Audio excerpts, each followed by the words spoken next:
right at the top of 9 a.m. Welcome back to day 2 of week 2 of the Georgia Conference on Child Abuse and Neglect. We're so happy to have you joining us. Thank you for coming back for another round of awesome presentations and workshops from some great presenters. I see that a few of you have some excellent plans lined up for this weekend. I'm a little jealous because I don't have anything lined up. I may need to take a hike. So thank you again for joining us. We have an awesome presentation lined up for you this morning from Dr. Jennifer Darling-Aduana.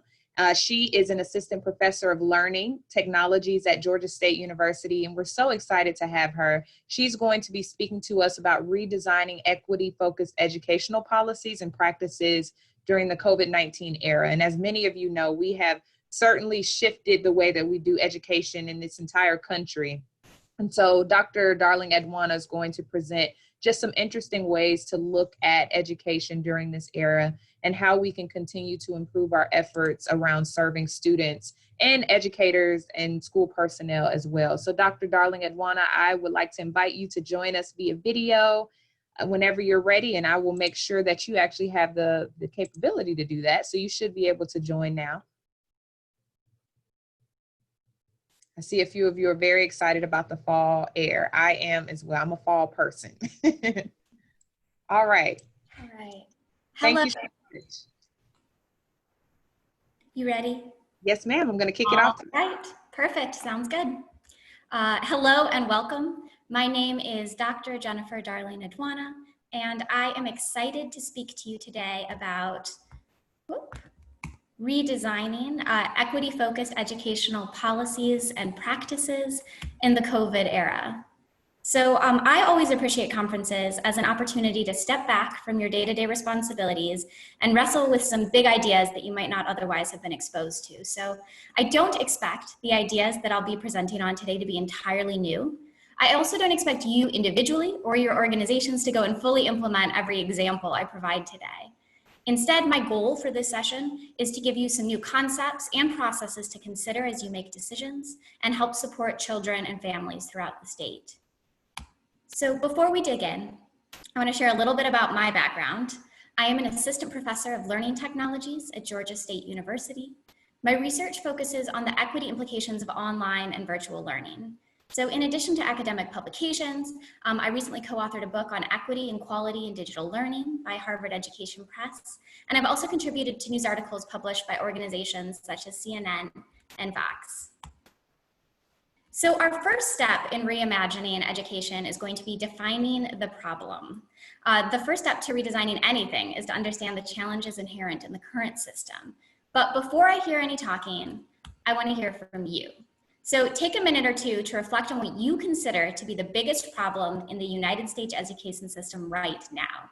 It can be specific to or predate COVID. Then type into chat the single word, or if you must, a short phrase that best describes that problem. So I'm going to give you a minute or two for everyone who wants to respond to do so.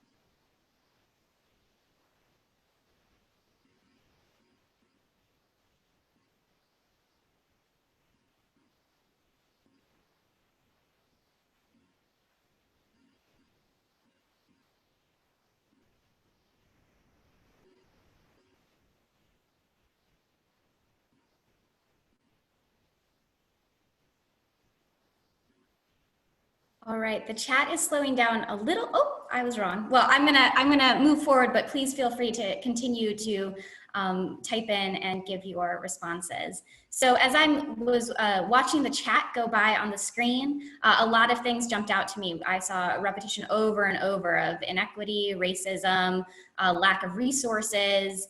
There's a lot of funding, especially initially. Resources are coming up again.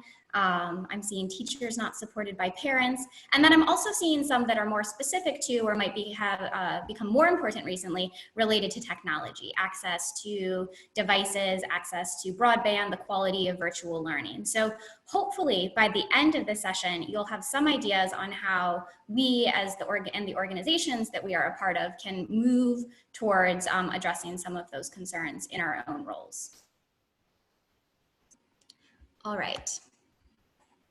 So now that we've taken some time to reflect on the current education system ourselves, which I feel like is an important first step, I also just want to briefly go through how education in the COVID era has been discussed in the national press. And based on your responses, I don't think any of these are going to be surprising.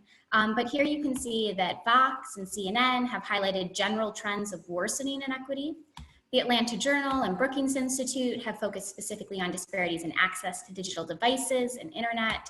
USA Today and the New York Times raised concern about the quality of pedagogy employed virtually, even once students have access to virtual instruction. And we're seeing ripples throughout society, from childcare to economic insecurity more broadly. The daily barrage of these and other issues exposed by COVID can be overwhelming. I myself some days wonder, with an education system and society at large with this many interrelated concerns and sources of inequities, where and how can I get started? So the one point, I feel like if you can come away with this single point, and having looked at the chat, many of you have probably already internalized this. The really important thing to remember is that while COVID has exposed and exacerbated structural inequities at the core of American society, it is very important to remember that those inequities existed pre-COVID. Specifically, while COVID amplifies some inequities and shines a light on others, it did not create them. So what does that mean? That means that even before COVID, the educational system, like all societal institutions, has systemic inequities based into its policies, practices, and norms. So let me briefly break down what I mean when I say systemic inequity, because I'm going to say it a lot through this presentation. So inequity means that individuals have differential access to what they need to succeed. Unlike equality, which requires everyone to receive the same access, achieving equity requires meeting individuals where they're at to get them where they need to go. For instance, for one student to learn to read, they might require from the educational system a high-quality teacher. But another student might not only require a high quality teacher, but also food security and access to a language specialist, or a number of other needs in order to meet that goal of becoming a reader. And so those different needs are not randomly distributed through the population. So what I say when I say systemic is that differential access is sort of baked into the system based on individuals' ascriptive characteristics. So let's take a look at the systemic aspect of inequity within the education system a little bit closer. So here is a map of Atlanta, which at least some of you are probably very familiar with. I just bought a house here virtually from another state. Yeah, I'm kind of an insane person. It was a really crazy experience. But what that meant is that I spent a lot of time researching neighborhoods online. So for those of you that are familiar with Atlanta, do you have any ideas what the colors on this map might indicate? Feel free to post your ideas into the chat.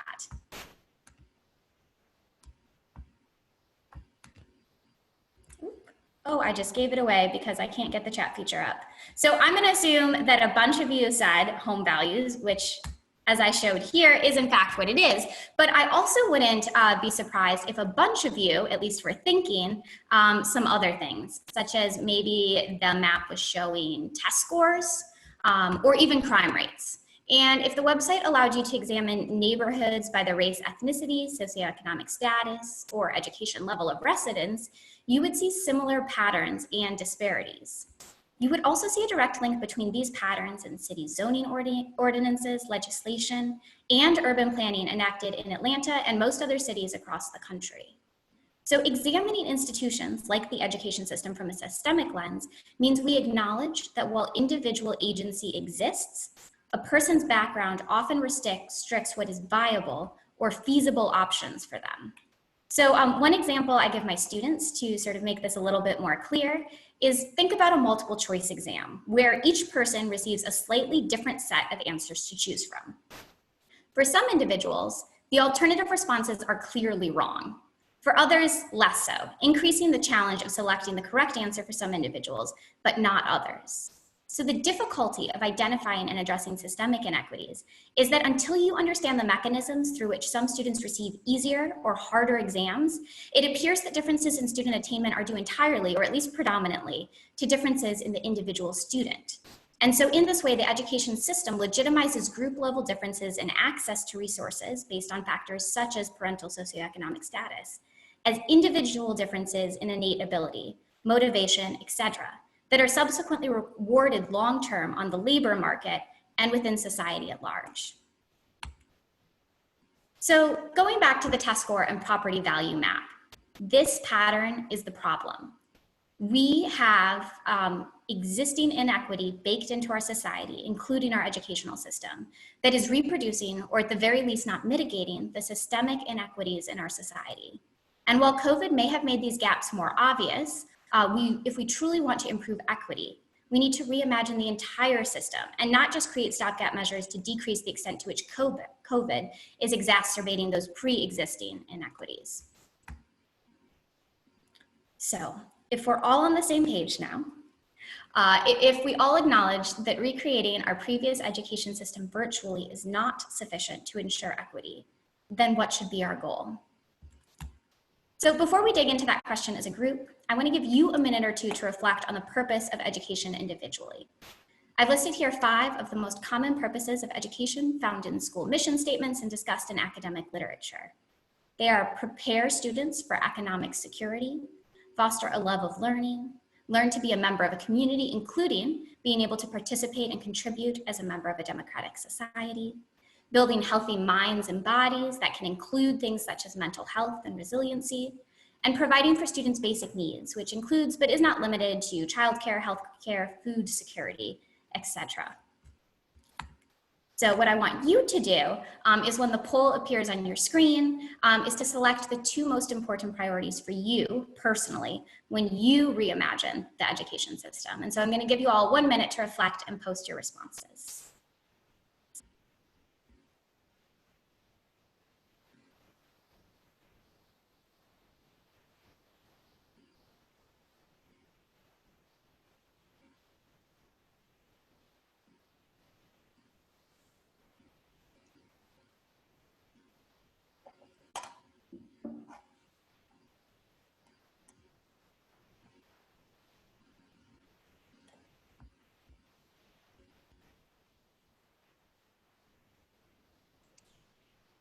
You'll have like another 30 seconds until the poll closes. Thanks for getting it in quickly.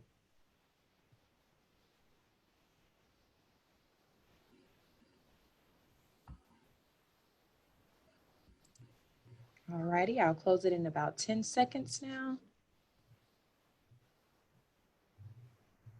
All right, we're about to close if you want to get your last minute answers in.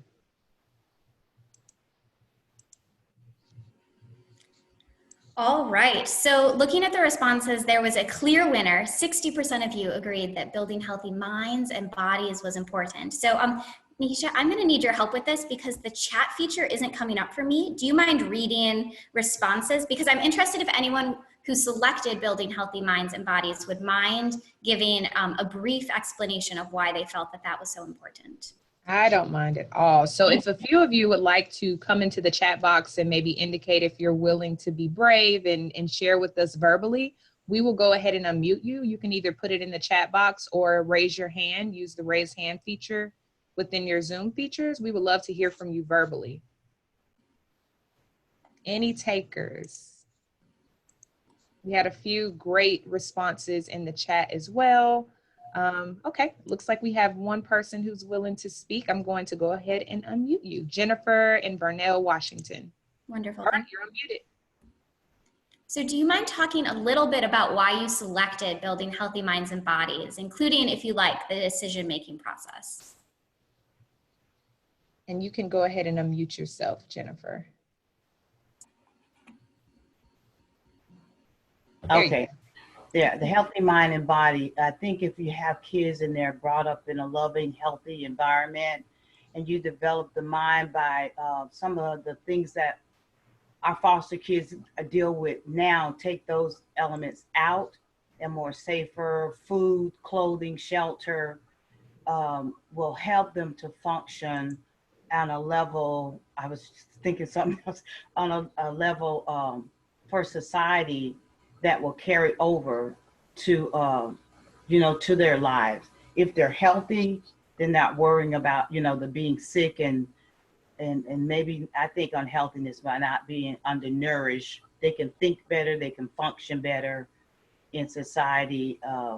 I'm sorry, I just dropped my coffee. So my thought pattern got all out of whack there with that all over my phone and all. But that was part of my thinking ability on that. Absolutely. Sorry about that. A lot of research to back up what you've experienced and your views on that matter. Does anyone else want to jump in and talk about why they felt that was important to include? Thanks. Did we have one more person?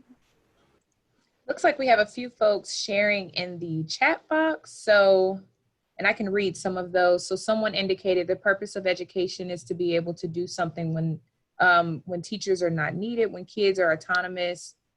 So I guess just establishing some autonomy for the children, not necessarily being completely reliant on educators.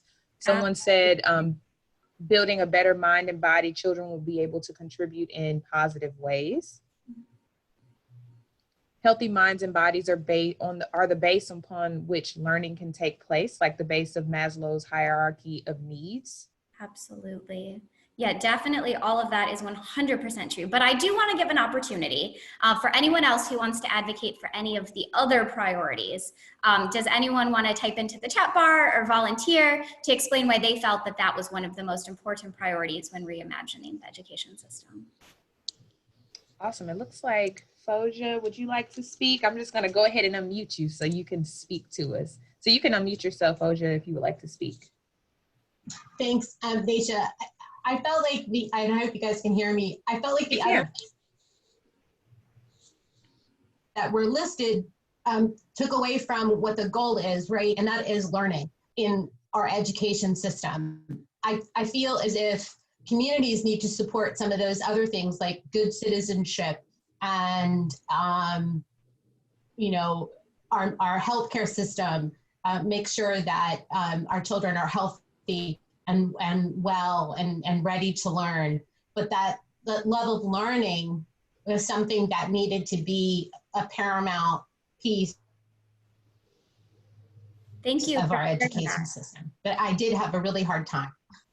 Yes, this was not designed to be easy because obviously we would like all of these things to be happening for our students, but I think you bring up a really good point that we're going to talk about later, which is what is actually the role of education. So there might be things that are our goals for society at large or the children in our society, but how can we prioritize what the education system is supposed to be doing within a larger system with these structures and supports that are needed.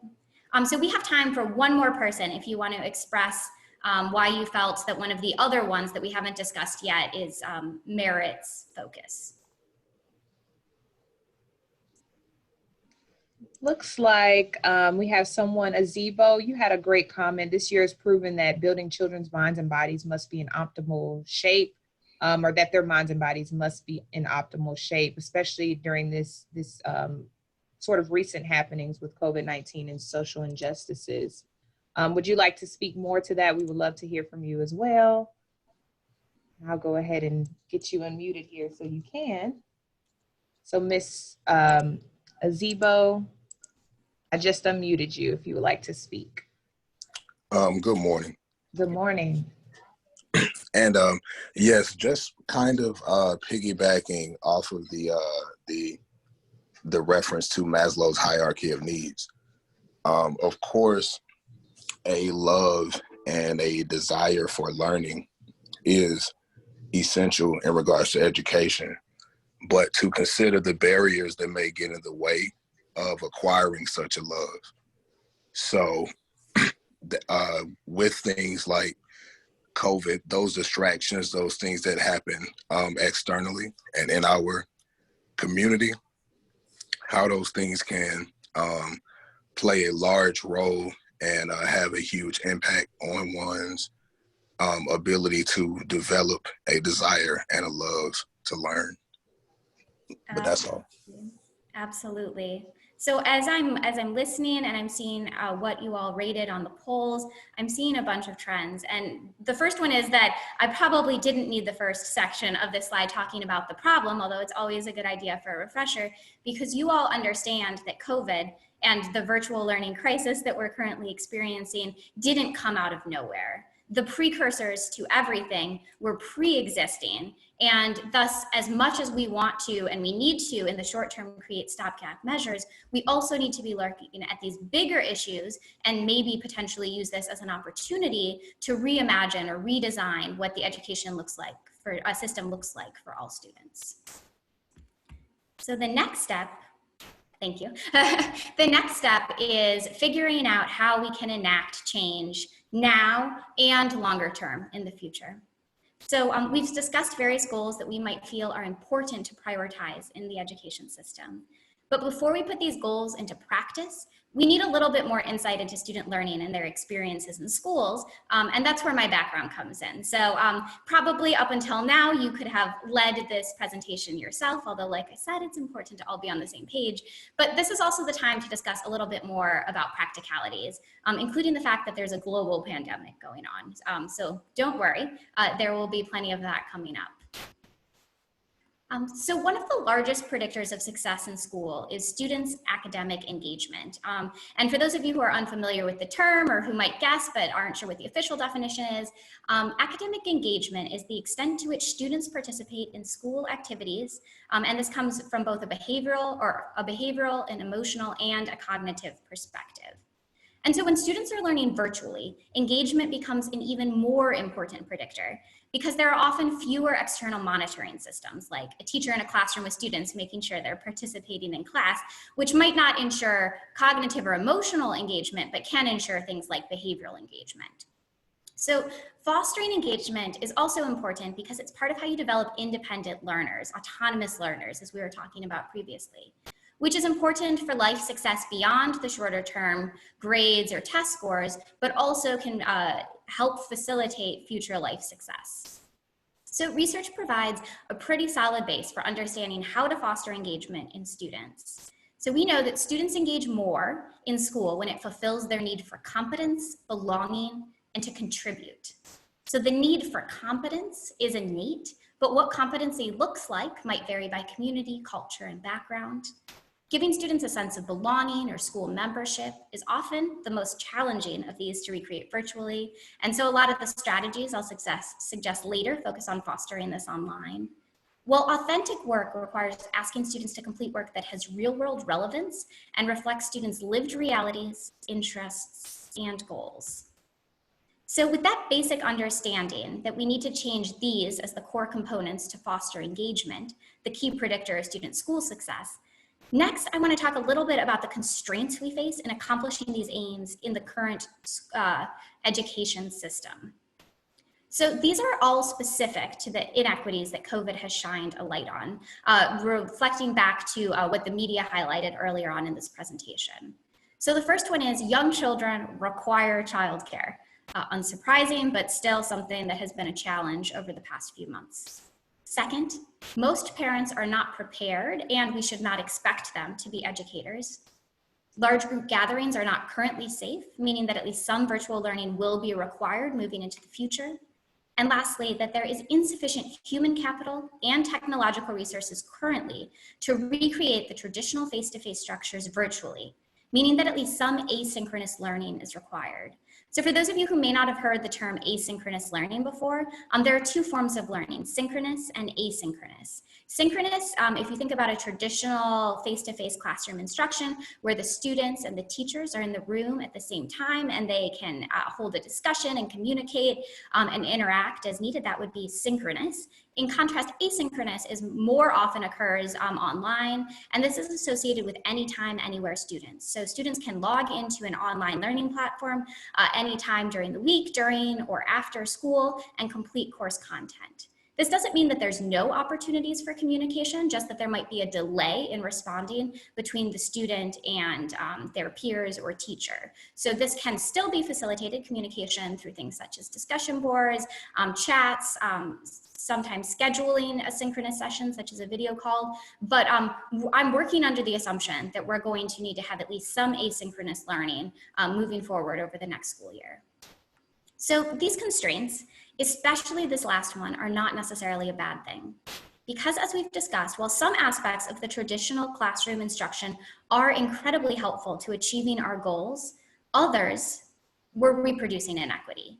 And thus these challenges also create an opportunity to reimagine what education looks like within the context of these constraints. So the next thing I'm going to do is I'm going to walk you through each of these constraints, and then I'm going to talk a little bit about what I see as some of the opportunities to improve educational equity within each confine, based on my own research and the research of other scholars in the field. So the first thing we can't change is that young children require childcare. So I want you all to step back for a second and think through and understand how the current educational system and childcare systems developed and who specifically it was designed to serve. So the current educational system developed around the turn of the century based on the factory model of production. And the goal was to expand educational access to the entire population, something which had never been done before.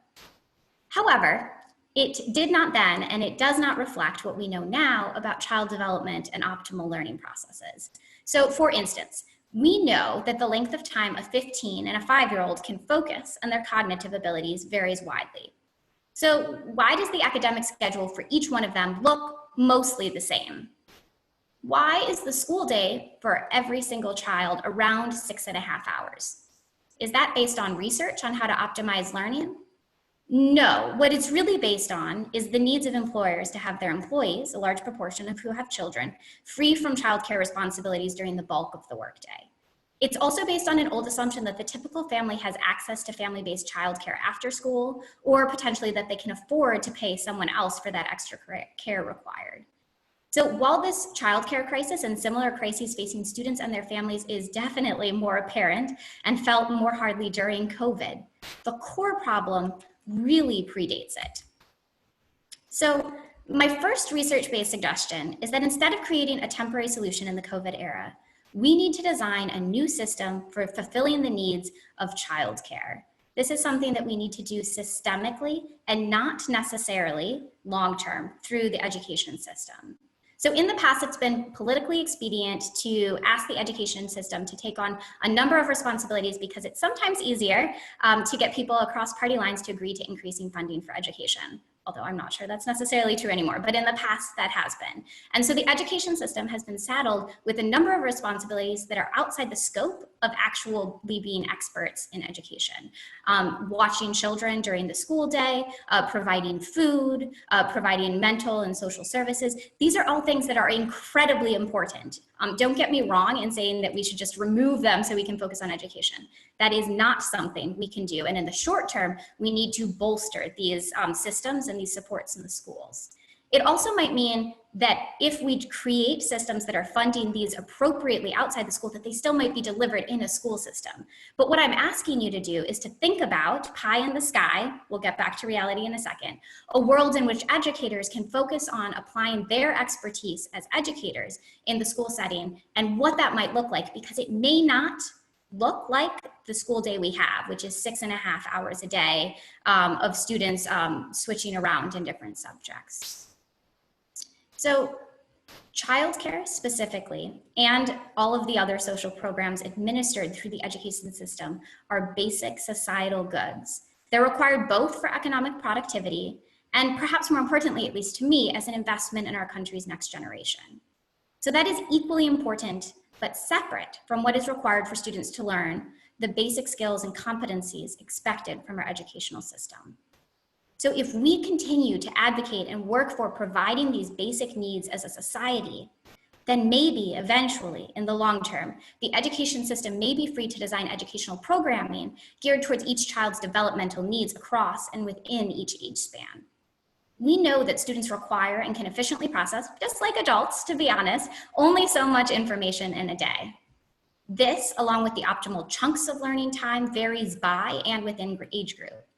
Thus, while the inability of the education system to provide childcare as it has historically is a huge and important, a critical challenge to address in the short term, we need stopgap measures in the short term. However, in the long term, we need to use this as an opportunity to question old models and develop new systems. Solving systemic problems systemically can also help us narrow the goals of the education system by removing the meeting of basic needs from its to-do list. That will make it more feasible to prioritize and provide high-quality educational experiences around best practices in teaching and learning. The ideal amount of deep learning that a child or adult can process is well below 6 hours a day, particularly for younger children. What if, instead of designing our learning system around the number of hours in a school day, we decided the number of hours based around developmental psychology and the individual needs of the students? So, on that note, think about how much more a teacher could accomplish if instead of expecting 6 hours of instruction a day, we asked for 3 or 4. Teachers who are overburdened teaching across platforms, developing entirely new lesson formats, and burning out at a high rate. What if we could show them the grace and treat them with the humanity we're asking them to treat our children with, and work with them to design a system designed around how people learn best in small chunks with regular mental breaks and social interaction? If we're truly going to meet the needs of all children and meet them where we're at, we need to engage in this type of prioritization, looking both at the short and long-term goals before we can prioritize. We need to advocate for systemic changes to childcare, health services, food insecurity, and safety concerns. Not only is this what's best for children as individuals, it also ensures that the prerequisites to learning, students' basic needs, as you all have mentioned, so teachers can focus on what they're trained to do, which is being exceptional educators. So before we move on, I want to say a little bit more about what I mean when I say the goal is to personalize education, because it is bigger than individualizing content, pacing, and instructional styles. Instead, I want you to think about a practice that you may be familiar with called radical care. So this means, you might also have heard this referred to as building upon students' funds of knowledge, or integrating culturally relevant or sustaining pedagogy. And this is the idea that it is essential to provide students the flexibility, respect, and acknowledgement as individuals that they need to become a member of the community and feel like they're part of this community and learners. But in the same time, you need to work to and help students learn to dismantle the systems that created these disparities and challenges in the first place. So one example that's receiving some media attention right now in light of COVID is think about pushing back against code of conduct policies that aren't actually helping students learn. So think about attendance or dress codes or discipline that disproportionately burden our most marginalized students, while also providing accommodations, not just pushing back against these policies in the short term, but also working with students to make sure that you're providing accommodations and support to allow them to access and excel in courses at the same time. Okay, so I did warn you that there was going to be a little bit of pie in the sky idealism. So I think that this is an essential conversation to have and keep having with more and more and more people. And the way my mind works is I like to think about big picture where we're going, and then I start thinking, what are the smaller pieces that are going to lead in the short, medium, and longer term to that ultimate goal? So I want to paint a picture for you all of what that big picture goal might be. But now I'm going to talk a little bit more about what we know about optimal student learning and how we can personalize the educational experience more for students. So on the screen, you'll see a classification system for learning and instructional activities. Activities move from passive on the left to active, constructive, and finally interactive. And these activities move from surface learning on the left, something that might be sufficient to answer a multiple choice question correctly, all the way to deep learning, understanding something at the level that you need to teach, critique, or improve upon it. So this type of deep learning also facilitates the development of higher order thinking and soft skills, including how to be an autonomous, self-directed learner. So although at least some deep learning is essential to actual learning processes, in that it's something we want students to be able to engage with, we want them to be able to engage with higher order thinking and problem-based learning successfully, The constructivist and interactive activities also build upon the knowledge and skills gained through passive and active learning activities. And so the goal is not to completely remove all passive learning, such as listening to a lecture, but making sure that it's part of a larger lesson that eventually leads to the type of activities such as collaboration and discussion or application that lead to deeper learning. So as I said, not everything requires deep learning. Sometimes you just need to know basic facts. Think about passing the federally mandated citizenship test or learning the rules to play basketball. So understanding these different types of activities and different goals associated with them helps us to identify how technology and other non-educator professionals and community members are better equipped to help, and where we really need educational professionals, which is in supporting and scaffolding and facilitating the more challenging, constructive, and interactive tasks. So for instance, I don't know about you, but if my passive learning options in a particular class were sitting on Zoom, listening to my teacher lecture about something she's learned from a textbook, no matter how much effort she put into learning that content, or on the other hand, watching a documentary that includes archival video footage, interviews with experts in the field, and visuals designed specifically to keep my attention, I would rather watch the documentary. And I would argue that more learning and also more engagement along the way will occur by substituting the more traditional instructional teacher-driven lecture with technology-based alternatives for passive and sometimes even active processes. So similarly, if the goal of a particular content is solely surface level learning where memorization is all that is required, there are several online learning systems that can introduce and allow learners to test out of content, many of which are free or extremely low cost. When the goal is for students to have only surface level learning, educators do not need to spend time recreating the wheel. This also serves the goal of removing teacher responsibilities for lower impact tasks so they can focus on higher impact tasks. Because now they're only required to curate the passive and active, sometimes, often now, technology facilitated tasks, instead of creating and facilitating these tasks themselves. So what about older students? They require less scaffolding and support from their teachers to engage in deeper learning. This also means that there's potential for authentic applied learning and earning high school credits outside of the K-12 system through opportunities such as internships or dual enrollment in community colleges. In addition to providing enhancement to traditional instruction, removing teaching responsibilities such as delivering lecture content or teaching particular courses frees educator time to prioritize the parts of the educational process where their expertise and time is most needed. Freeing teachers from delivering lectures can mean more time working one-on-one or in small groups with students to support deeper learning tasks. Similarly, less time spent with high school students capable of some self-directed learning or who could be served by other institutions also allows educators to prioritize learning time with younger age students and others who need more support. Okay, so we've worked through some of the challenges and opportunities both in the short and long term of our first constraint and my solution, which is to prioritize and personalize. So this might be a great point for me to stop talking for a little bit and give you a minute to jot down notes on how the concepts and suggestions discussed might or might not be relevant to your area of focus. How might the same principles be applied to the children you work with or the families you support? Is there a place where limited educational resources should be prioritized? Which aspects are less important or could be met as well or better through an alternative system, either in the short or long term? So a short-term example would be substituting pre-created multimedia or company-based online courses for direct instruction. Or like I mentioned before, assisting students in earning high school credits through internships or dual enrollment programs outside the K-12 system. So I'm gonna give you a minute to jot down these thoughts.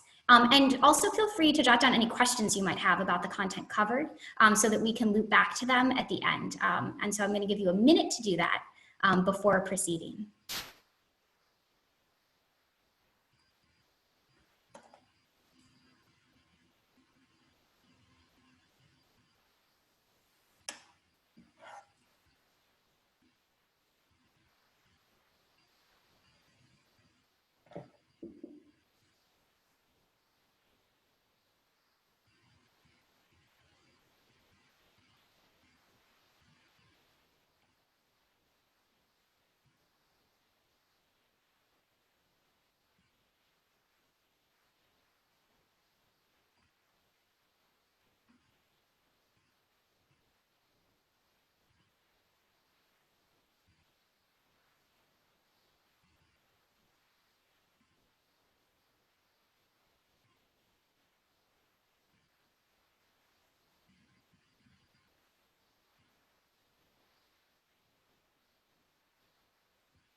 All right, you successfully survived 1 minute of quiet time on a Zoom call.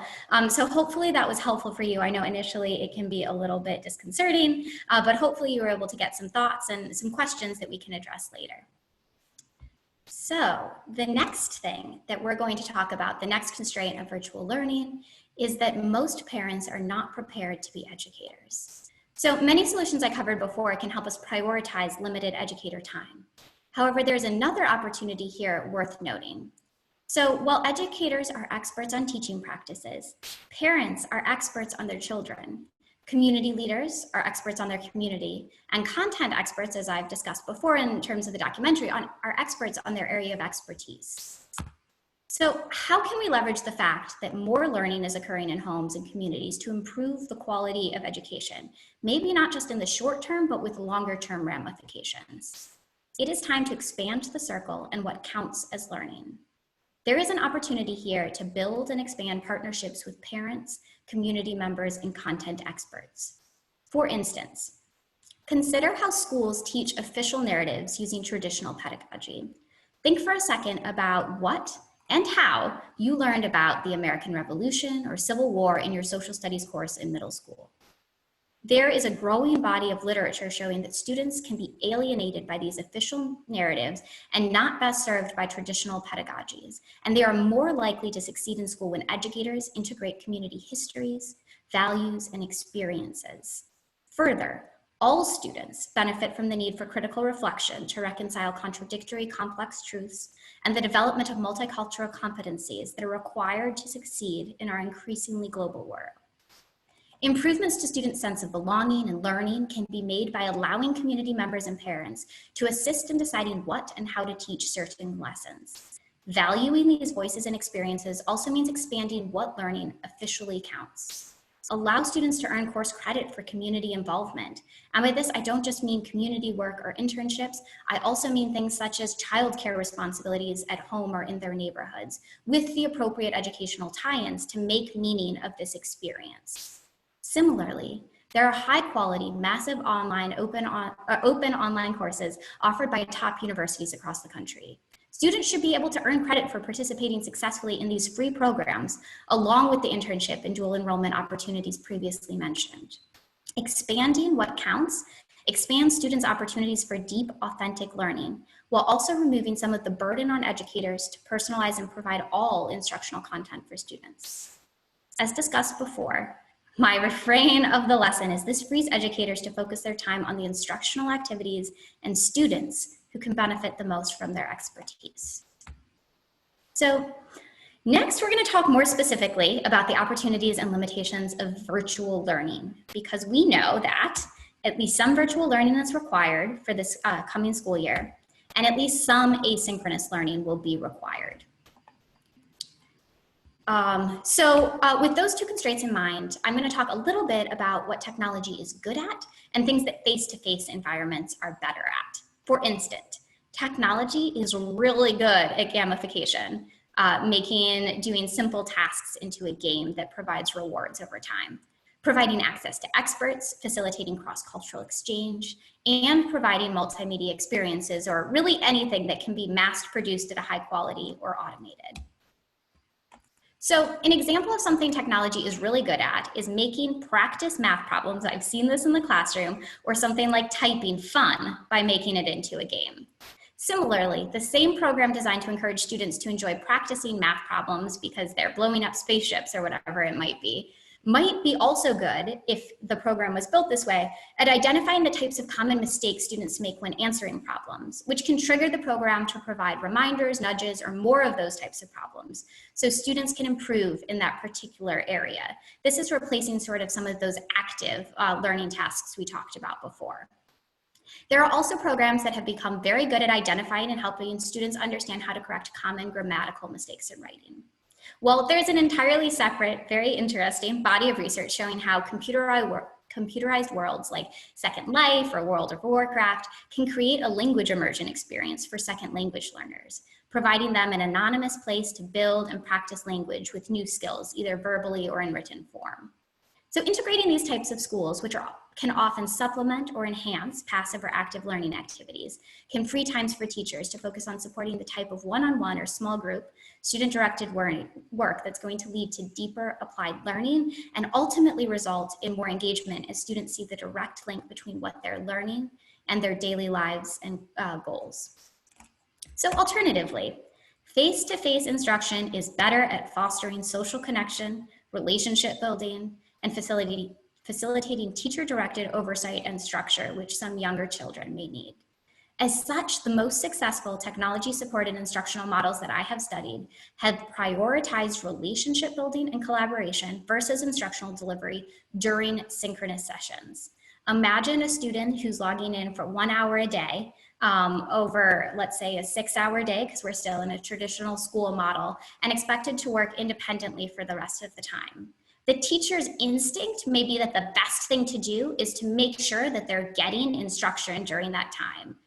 But the school districts I've worked with have found that if you only have 1 hour of face-to-face or screen-to-screen time a day, the best use of that time is to connect on a human level, to learn about and validate each other's daily experiences. That doesn't mean there's no education going on.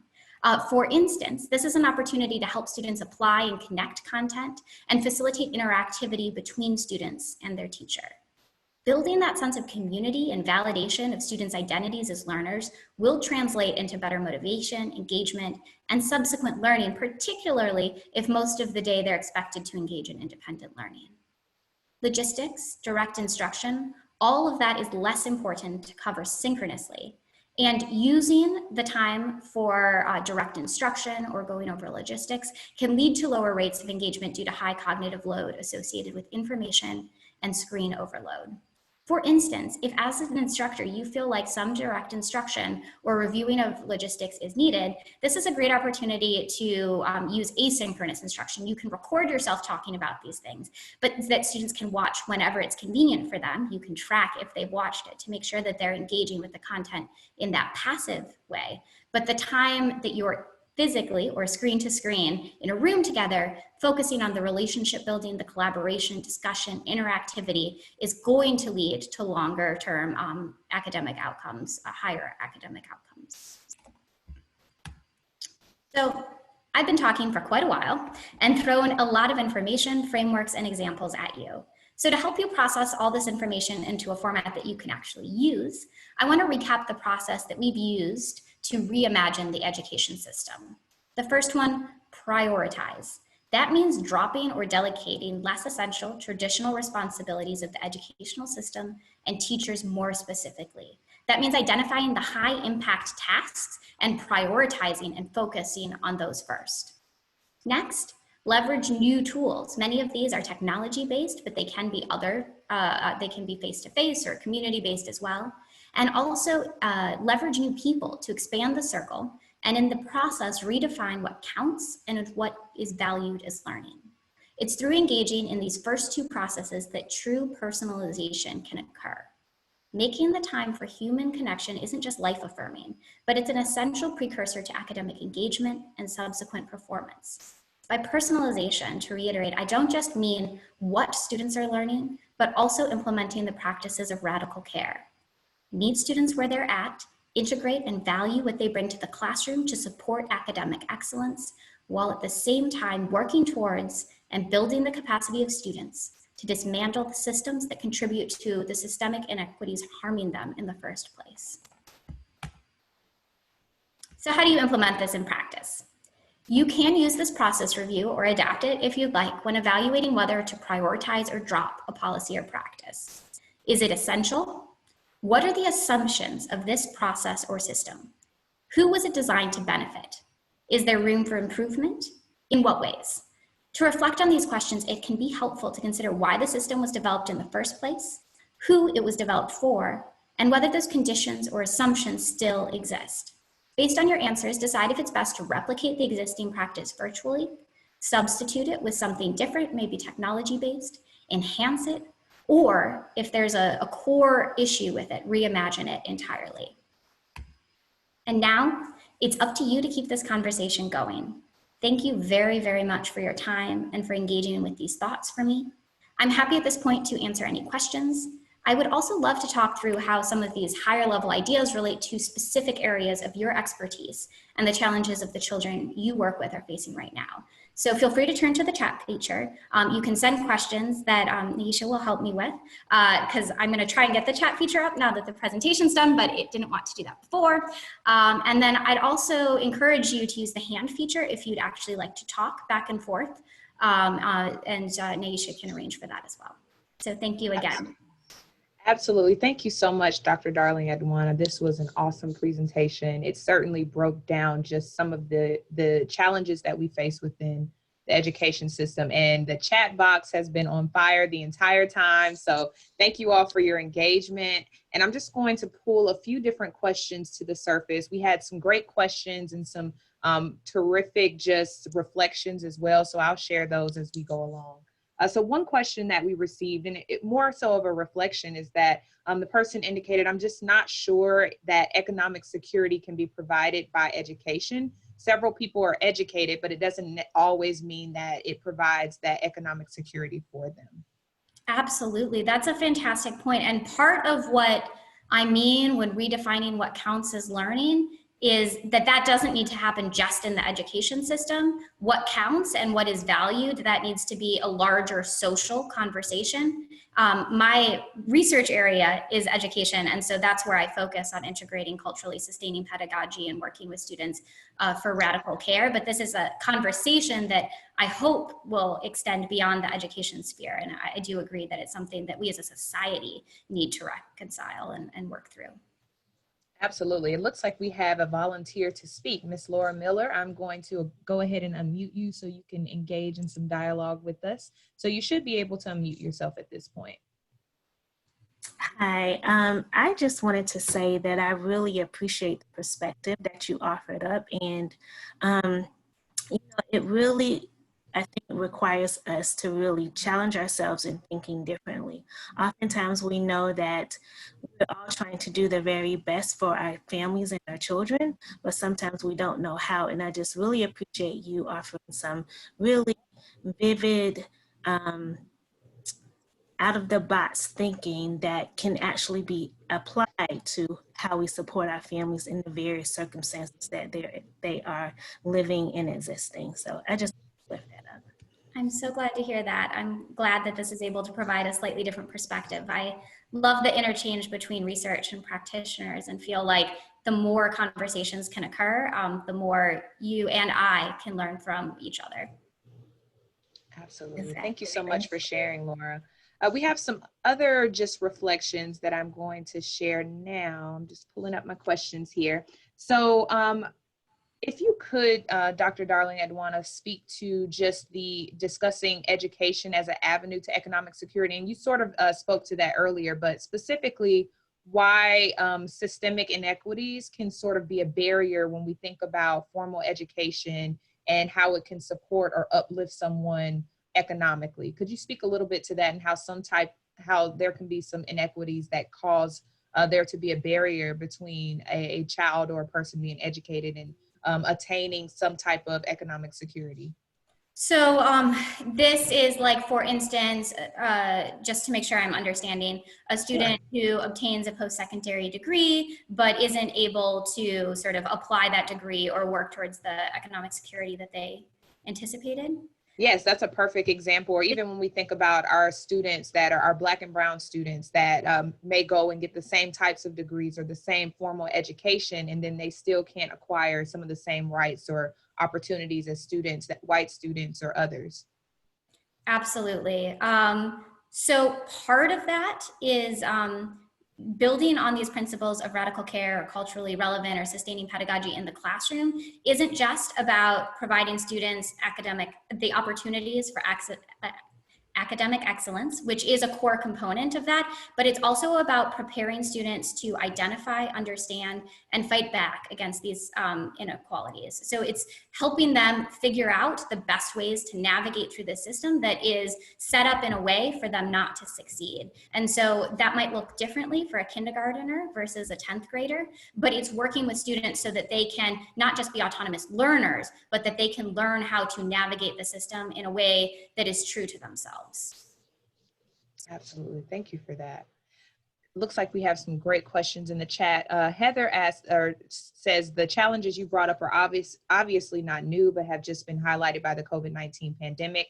Our education system has huge flaws, and you brought up some excellent ways to reimagine how we educate children, but how do we advocate for this to happen from the top down?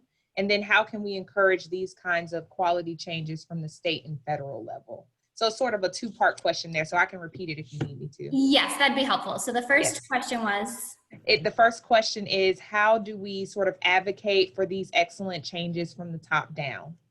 Absolutely. So there's sort of two top levels. One was the one mentioned, which is sort of the federal and state governments, mostly the state governments who set education standards and accreditation and all of that sort of stuff. And so this is a place where getting in front of your politicians, making sure that they have access to information, making sure that you're their like go-to person on issues of education, or that you're working with a body that is their go-to person on education can be incredibly helpful. There's also the top down of within the school itself. And there is a fair amount of autonomy and some types of autonomy that, for instance, superintendents or principals might have. And I think that I have found that when you start with the big picture goals and then you explain the research behind why that's important, you can find common ground. And then it's easier to talk about things that might seem radical or strange to someone who hasn't experienced it yet. If you sort of get on the same page and say, I want to work together towards this, it's tough. But I think that the more you can focus on developing one or two strong relationships, so that you again can be that sort of go-to person for these topics, can be incredibly helpful. Absolutely. And I think you even answered the second part, how can we encourage these kinds of quality changes from the state and federal level? And you sort of spoke about getting in front of your local politicians and really advocating alongside your community members. Yeah, curricula, high school, graduating standards, all of that is set at the state level. And so you do really need to work with the political system to make change. Absolutely. We received another question. I know we have time for maybe one or two more, but Brenda asked, what are the statistics on how effective passive learning is? And in that, with what groups of children? So I guess statistics, or if you have any references or sources on statistics about passive learning and the groups of children that it's most effective with. And then there's a second part, and I'll wait to answer that one. I know it's a lot to have two questions. So as I mentioned when I introduced passive learning, oftentimes the goal of passive learning is to build upon it. So for instance, I presented some information to you. Now we're having a conversation. If this were a class, I would have some sort of like applied project, or maybe I would have students engage in this process themselves, leading to deeper learning. And so passive learning may not be the end goal in and of itself, but you may need information first. So for instance, you wouldn't go about redesigning a curriculum without first reading what the current curriculum is that you use, without reading maybe, hopefully, some scholarly articles on the topic or practitioner geared articles on the topic. So that gathering of information and then reading that information is passive to like the beginning of active instructional strategies. And so often it's just the first step in learning. When you're asking, is just passive learning in and of itself enough? It depends on what the goals are. So if the goal is to just expose someone to a new idea or a new topic, it can be enough. If the goal is to get them to immediately after pass a multiple choice test because they need a test out of something, then that can be enough. And there is some evidence as far as differential effectiveness of passive learning. They're sort of contradictory. I don't feel like I have enough of a feel for the like general consensus. I'm not sure if there's a general consensus on differential. It's possible, but I'm not familiar with it. Awesome. Thank you for answering that. And I think, again, you were able to sort of get to the second part of the question as well. And if you have any sources, we would, of course, love to share those with or any references, we can certainly share those with the audience. But I think we are right at the top of the hour, 10 a.m. But Dr. Darling-Aduana, we'd like to thank you again for just coming in and presenting on this topic. It is certainly a very nuanced and complex topic to present on, but we're grateful for you tackling it and coming on so new. You're actually recent to Georgia State University, and yes. you popped right in with us. We're so grateful. Of course, it was my absolute pleasure. Thank you everyone for engaging with the content. And I do have my contact information here. I am happy to, if you have questions, follow-up questions about content, or you want citations, you want more information, please don't hesitate to reach out. I welcome that. So thank you very much for sitting through my hour-long presentation. Thank you. And just so you all know, our next presentation will begin promptly. I'm going to turn everything over to you, and thank you so much for joining us. Awesome. Well, thank you so much. It's such an honor and a privilege to be talking with all of you. So let's just dive in. It's a dreary day out here, and a lot of us have been on Zoom calls nonstop for probably the past 6 months. So I'm going to try and make this somewhat interactive and fun. So pull up your bootstraps. So today I'll be talking about ways that we can be helping families to really support the social and emotional wellness of our young children, especially during a time of great adversity. So my name is, well, why won't my slide go? My name's Allison O'Hara. As Nisha mentioned, I'm the program director for the Inclusion and Behavior Support Program at the Georgia Department of Early Care and Learning. We are a statewide program. We consist of approximately 22 specialists who go out into childcare programs, Georgia pre-K classrooms, and public preschool classrooms to really work with teachers and administrators around ways that they can boost the social and emotional development of young children. I'll talk a little bit later about some of our supports and services. They're absolutely free. Almost any early childhood educator or director or administrator can give us a call on our helpline and see what type of support you're needing, whether that be with improving classroom practices to kind of strategizing around challenging child behaviors. You can give us a call on that helpline or shoot us an email at inclusion@decal.ga.gov. So I do want to take some time to get to know you. We've got a pretty big audience here, and I know you all have very different roles. So I just want to get a scan of who's out there. If you could go to the chat box, please, type in your name, your title or position, and then also your organization or agency. So I'm just going to give everyone about a minute to do that, and I'm going to be kind of just, yes, we do assist with after-school programs. Okay, we got Lamar. I've worked there. Trutland down there in South Georgia. CASA. Children's First. DFAC. Awesome. So many, a few clinicians. Public school employees, educators, researchers, family advocates. Wow. This is such a really diverse bunch of people who are supporting families right now. We've got Choa in the house. CASA, love our CASA workers. Fantastic.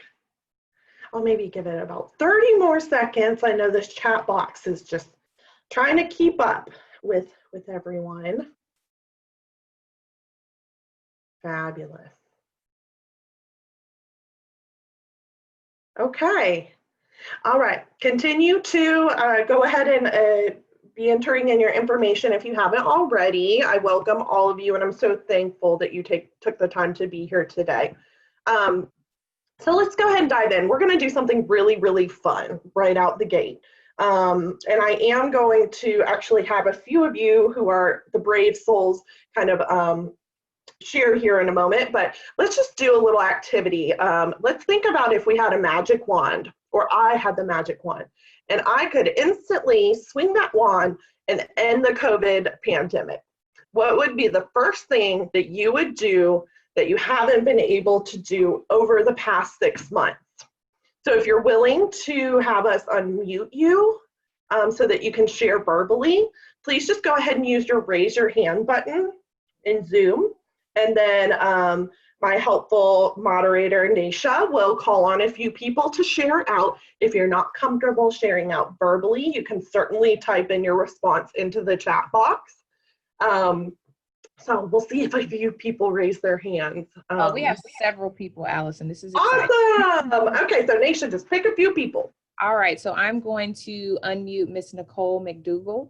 So if you could just be prepared to unmute yourself, I'm going to allow you to talk now. Awesome.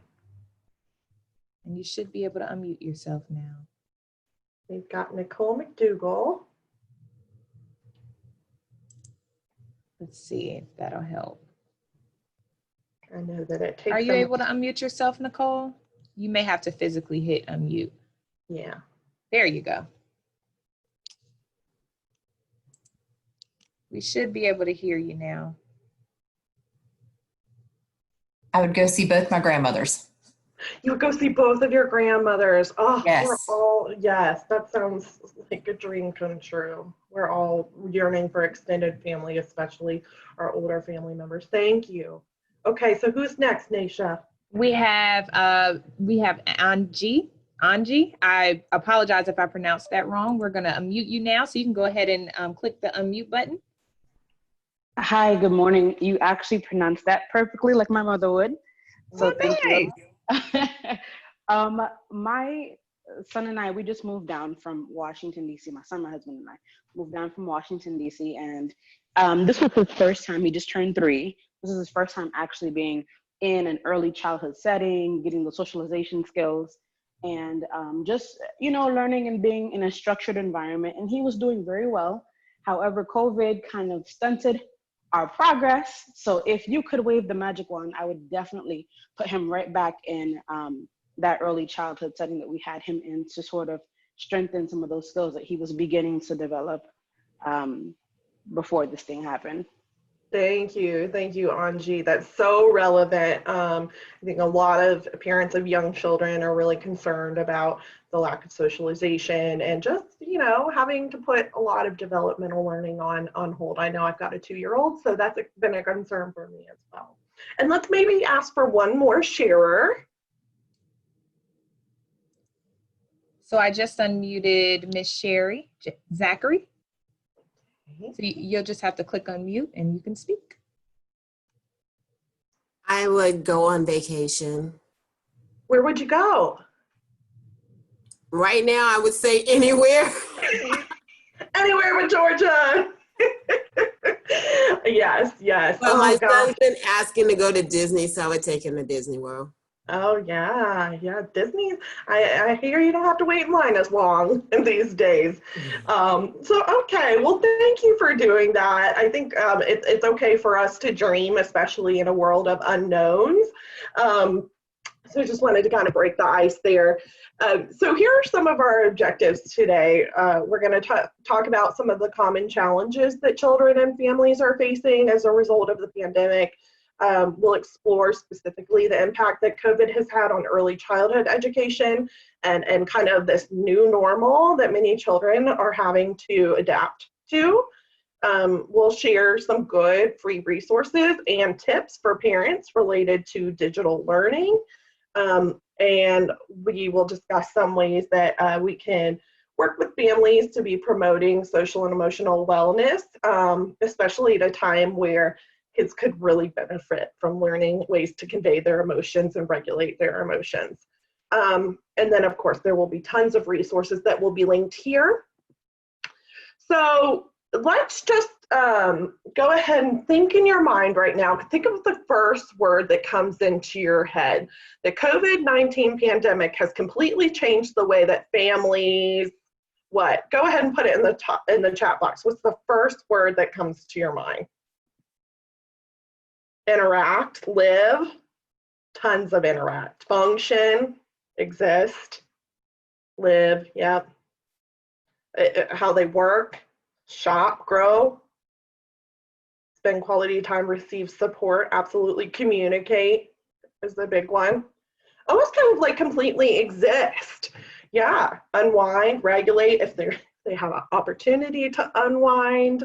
So yeah, all of these things, and y'all have already touched on what I've got here.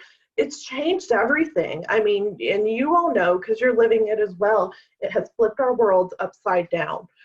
Families are having to change their routines, change their structures, try to survive with minimal damage done to the well-being of the whole family unit. And so clearly, you know, there's kind of like a separate epidemic going on here, that families are under increased levels of toxic stress, ongoing stress. And then there's been this breakdown, as you all know, of the systems that parents and children, families have been so dependent on up until COVID hit, and are still really needing in their lives. We know that when schools are out, then when schools and childcare are out, parents do not have anyone to watch their kid, and therefore employment is impacted. Jobs have been lost. Social service providers are having to figure out how they can support families without being able to physically go out into homes, into the field, having kids coming into the school. And clearly there's been a major strain on medical care. So with that being said, what are some specific ways that you've seen this breakdown impacting families? So go ahead and put it in your chat box. What are some ways that you've seen, so being out in the community, maybe there's just a huge limitation on how much people are getting out there and accessing the community, high levels of stress, absolutely. Definitely an increase in child abuse. Mental health is being affected. I appreciate someone touching on that families of children with disabilities are strained even further, because there's this lack of support. Conflict amongst spouses, you know, all of a sudden you're having to spend all your time with your spouse if you have one. Decreased supports for children. Yeah, I mean, we're seeing it. It can be overwhelming. It can be really daunting to really just decipher, how are we going to help these families when all of these systems and structures are kind of have been falling apart and are trying to bounce back. So thank you for your responses there. You all touched on a lot of these things. Parents are probably more stressed than they've ever been. Their financial challenges, you all know, and I'm sure many of you have experienced, all of a sudden I'm having to do multiple roles. I'm teacher, I'm caretaker, I'm guardian, while also trying to work. And on top of that, those social supports that we really depend on aren't there anymore.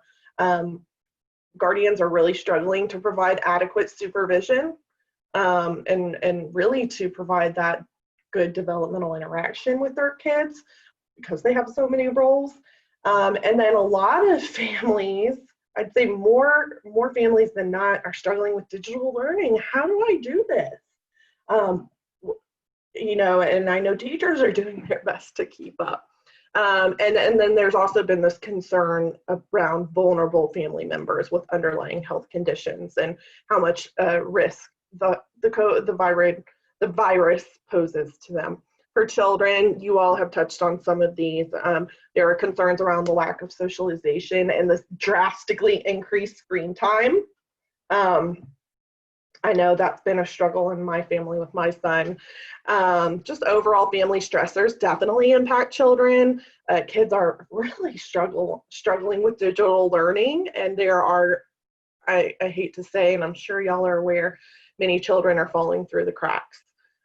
Either because they don't have access to the technology they need, or they don't have the bandwidth or internet connection they need, or they've got parents that are working and can't provide the level of support that is really necessary to make sure that digital learning is beneficial. Many kids are returning back to school or to childcare, and they're seeing that life is quite different, and we'll talk about that a little more here in a moment. And then, of course, children are hearing what the adults are talking about. They're seeing people with the masks on. So they've got some COVID-related fears. These are common themes amongst families that I'm hearing left and right. So if there's one thing I know, we're not alone. If you're experiencing these things, I guarantee there are other families that are experiencing the same scenarios. I did just want to start out by highlighting two of my really favorite resources for families right now, just kind of general resources that are free and accessible. I just really am such a big fan of the work that Sesame Street does. I think families are so familiar with this and kids are familiar with the characters. They've got a great COVID-19 initiative page going on, and you can access tip sheets for parents and videos. And it's not just focused on the kids, it's focused on parents and families taking care of themselves. So these are just some of the topics that I found when I went to visit this page a couple weeks ago. You know, really highlighting that parents need to be taking care of themselves and some things they can do to engage in self-care, ways that you can talk to your kid about COVID, how to really build new routines out of this new normal. And I love this last piece, really highlighting the importance of making time for play and for joy, because that's so important for young children and parents alike. Another one I really love, and I see we've got some showy people here, Children's Healthcare of Atlanta, their Strong for Life program has really put a lot of effort and time into building up resources for parents that are really understandable and user-friendly. So I've got a link here for their Strong for Life page, and they've actually got a subpage that's all about emotional wellness, and then a subpage that's filled with COVID-19 resources. And I just kind of highlighted some of my favorite ones here. So again, talking to your child about COVID, but also helping parents be aware that stress can often lead to changes in behavior in young children. So that can sometimes help with interpreting why behavior is happening and having a bit more empathy and compassion. There's some tips around positive parenting and how to respond to challenging behavior, coping strategies that families can be teaching their kids. Again, that self-care piece, a coping skills guide, which I think is phenomenal. And then some of those pieces around how to teach emotional regulation. Those are there as well. So I encourage you all to explore this page if you haven't already, share it with your families as well. But those are general resources. Let's dig deeper, like our little friend here, into early childhood education and how it's looked in 2020. So we've got this timeline. And as you all, I'm sure, vividly remember, March is where everything kind of started to get a little bit scary. So local school districts pretty suddenly began to close. Georgia pre-K classrooms shut down accordingly as well. And then child care programs started to shut down pretty rapidly as well, although many child care programs stayed open, and specifically those that were serving communities of first responders and medical employees, doctors, and so forth. Then, you know, we have this period through March, from March, April, May, where the number of licensed child care programs that was open dropped even more significantly. We got down to about 30% of licensed programs being open. In addition to that, those summer camps that parents really depend on for childcare over the summer, a lot of those shut down, or they tried to open, and positive tests occurred and they had to shut down. Right around this time, we at DECAL started to provide some at-home learning resources for families, and I'll share a little bit about that, our toddler time at home and pre-K at home. We also began to provide some funding to child care providers through the Stable Grant, because many of them were struggling to the extent where they may have needed to shut down permanently, which would really, really devastate our communities and families. Then in June, we you know, we still wanted to prepare our really young learners who were going into pre-K or even to some sort of school setting for the first time. We wanted to prepare them for that return or that entry into school. So we had our summer transition program. Unfortunately, in the past, this was offered to both school district and to child care providers, but since districts were closed, the only programs that were able to take advantage of summer transition program were those child care providers. In July, we did see somewhat of an increase in licensed child care programs opening up. I do believe, kind of anecdotally, that they felt like they had more guidance around how to open in safe ways, how to screen upon arrival and ensure that kids were coming in healthy and minimizing the spread of the virus. Y'all know, as August started, many school districts began to delay the school year, but many districts opened. And, you know, I think this is where we as social service providers or maybe even clinicians are struggling to meet the needs of families, because every area of Georgia is doing something a little bit different. You've got some districts where they're going to in-person learning full-time versus others where they're doing the digital learning full-time, and then some doing hybrid where kids are bouncing between a couple of days at home, a couple of days at school.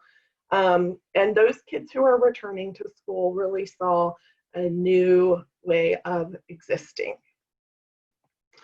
And then that brings us to right now. You know, schools, education is happening. It's just dependent upon what format it's occurring. Georgia Pre-K did return. Some programs are virtual and some are in person. We do have our child care programs that are open up to about 72%. And right now, DECAL has been providing some funding to families who have a kid who live in a district that's fully virtual, but the families are needing to work and need some care for their school-age child. So that's the SOLVE program for families of school-age children. I'm just going to touch on that a little bit here. That's not my department, but I do want to provide you all the link to that resource if you want to share it with families. And then, of course, who knows how things will be moving into 2021, but we're trying to prepare as best as possible. For those of you who are interested in learning more about SOLVE, supporting on-site learning for virtual education, here is a link for the SOLVE scholarships. There are requirements that parents or families would need to meet in order to receive these funds. So you can find out all about that in the application process by going through this link.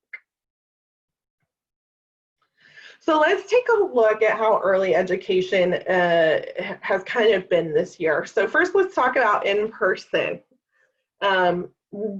Where we really spent a lot of time supporting teachers and families is around helping kids to adapt to the way that things look now in childcare or in preschool. So many parents are not allowed to access the building.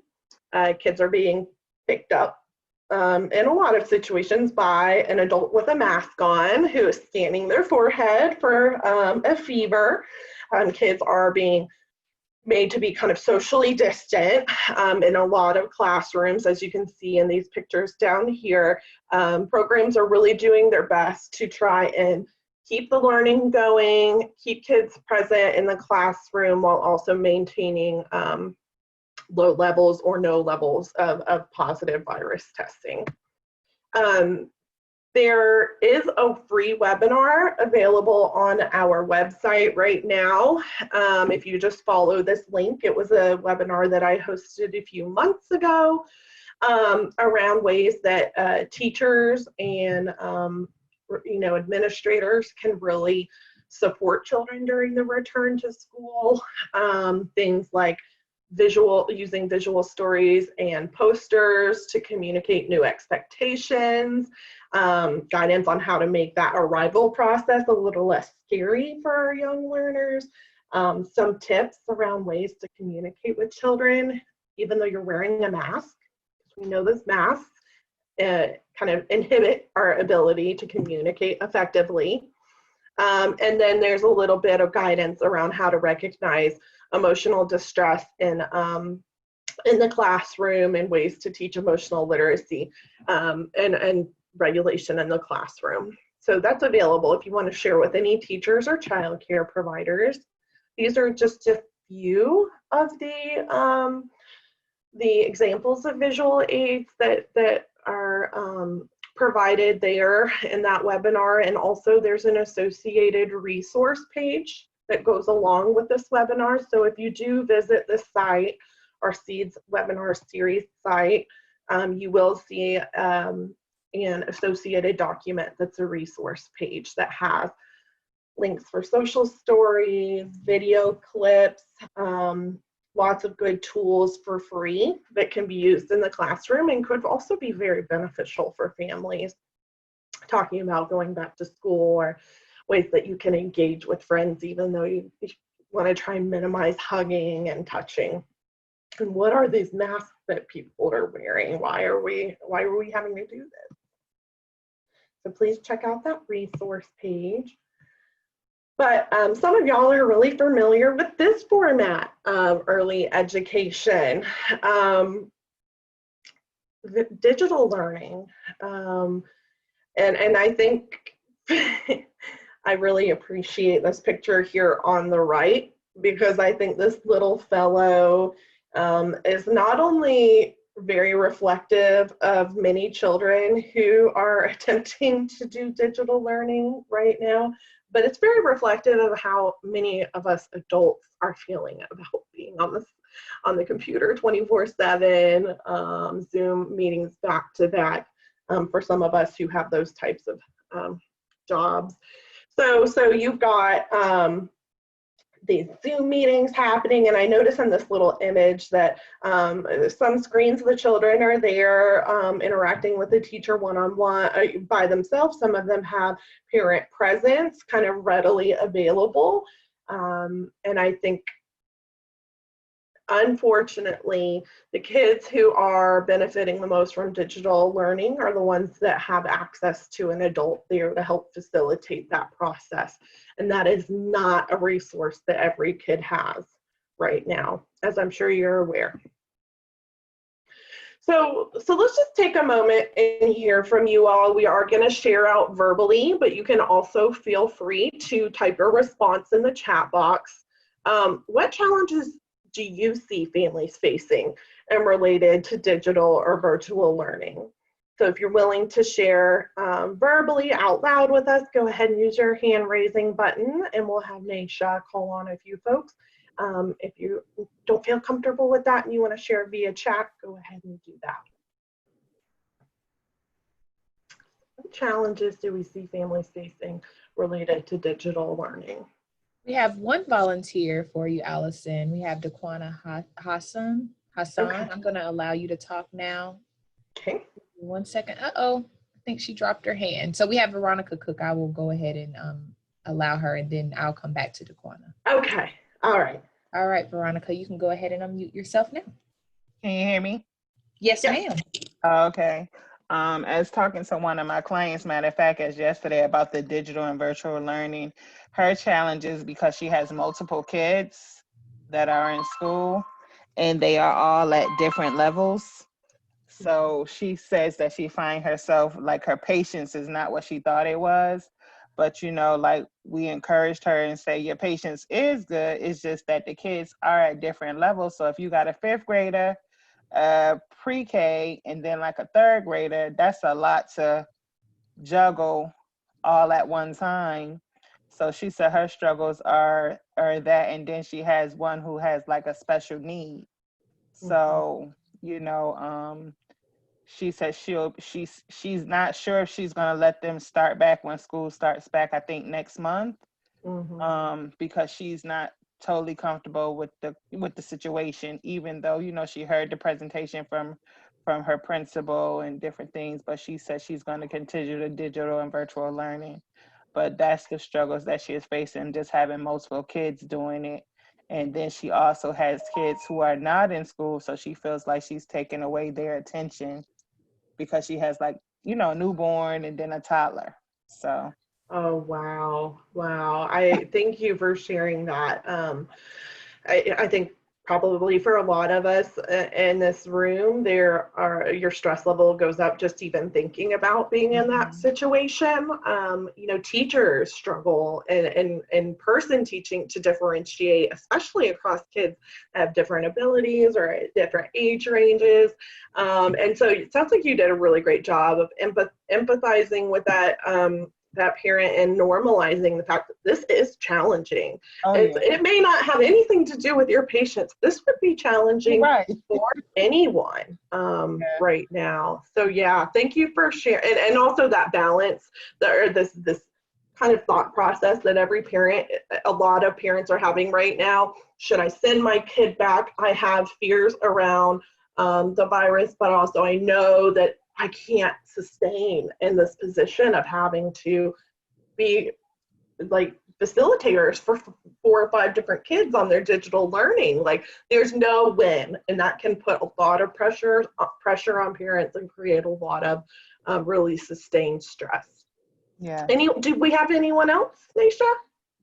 Yes, we have Ms. DeQuana, and I'm going to go ahead and allow you to talk. All right. You should be able to unmute yourself now.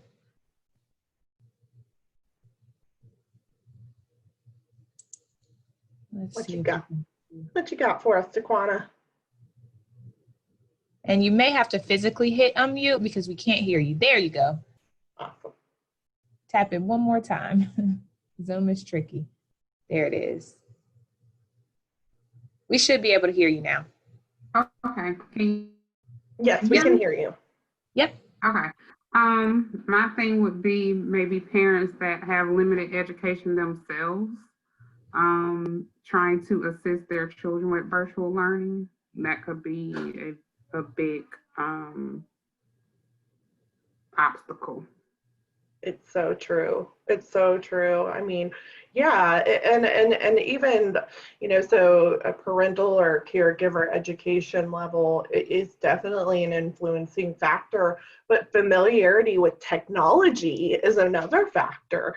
I know with my coworkers and colleagues at DECAL, for many of us, deciphering Zoom and deciphering how we were going to navigate all of our job responsibilities through all of this technology, there was a definite learning curve. And parents are in the same position. And what I'm seeing is that the districts who are really taking time to orient parents and families to the technology and the programs that they're using, those are the ones where digital learning is turning out to be a little more successful than the districts that just haven't been able to provide that guidance to families. Okay, so that's great. Thank you for that. I know a lot more people have responded in the chat box. Here's one piece that I think we really need to highlight with families. It's tempting to hop into, here's how you should teach, here's how you should teach, here's how you should help your child really benefit from digital learning. But there is this piece that's more important. So think about what this image represents. We've got the dad on the plane. I'm sure most of y'all are familiar with this whole notion. He's got to put on his oxygen mask before he can give an oxygen mask to his son. And I feel very concerned about the level of burnout that parents and caregivers are experiencing at this point.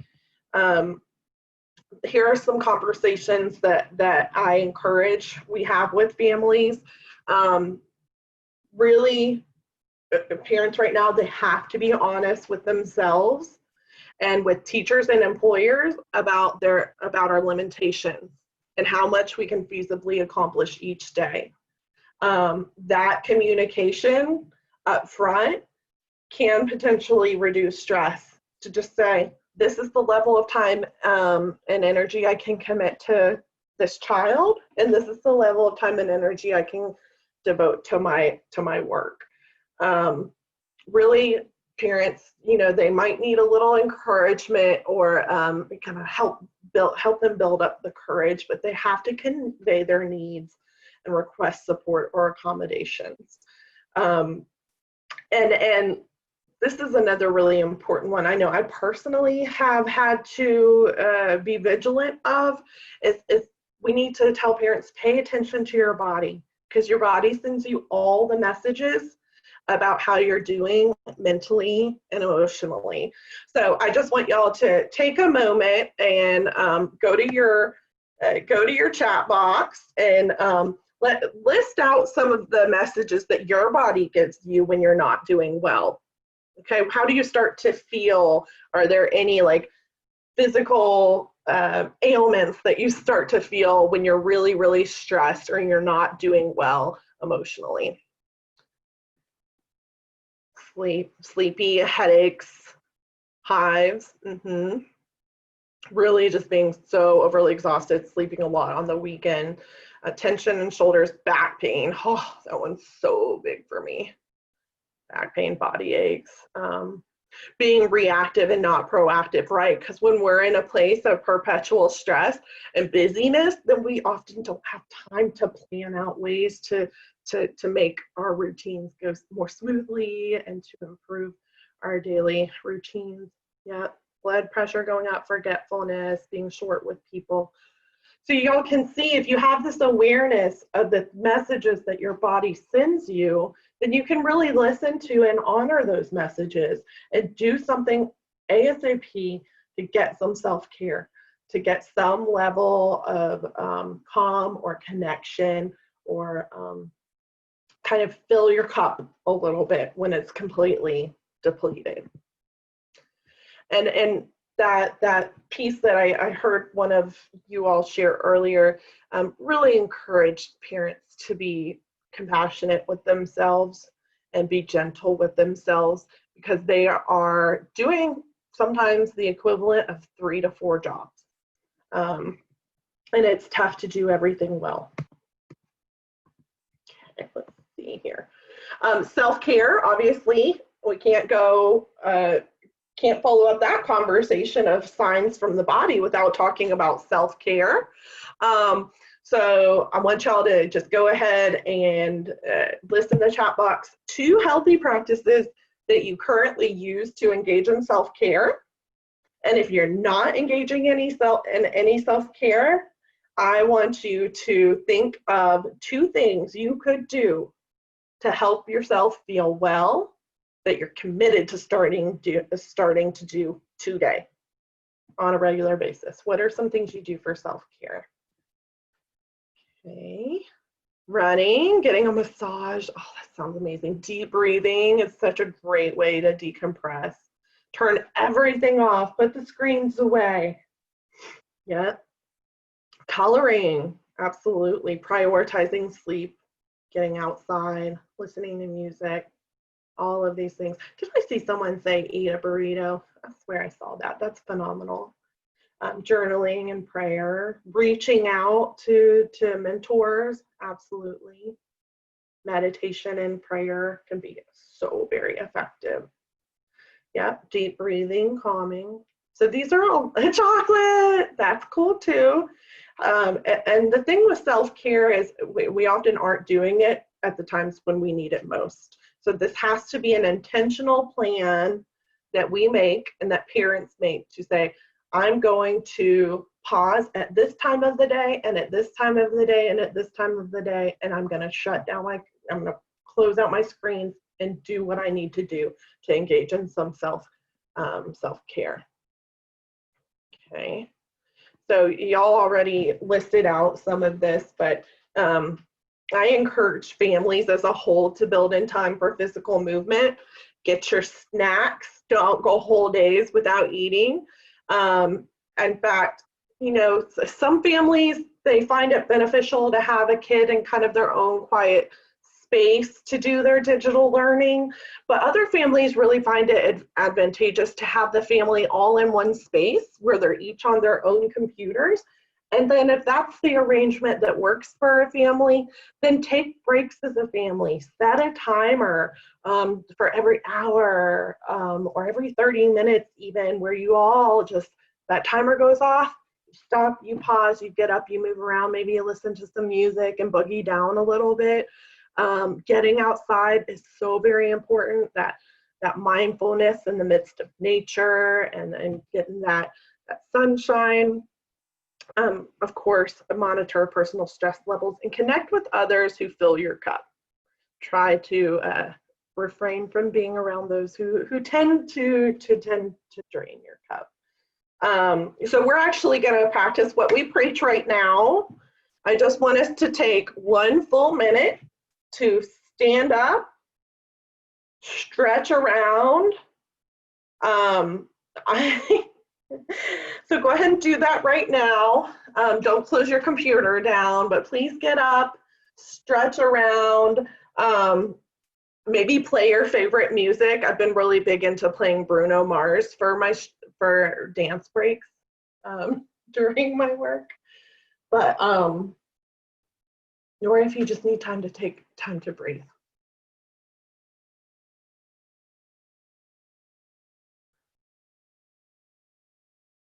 And I actually am going to get up and stretch my back. You all will not see me, but I'm doing this.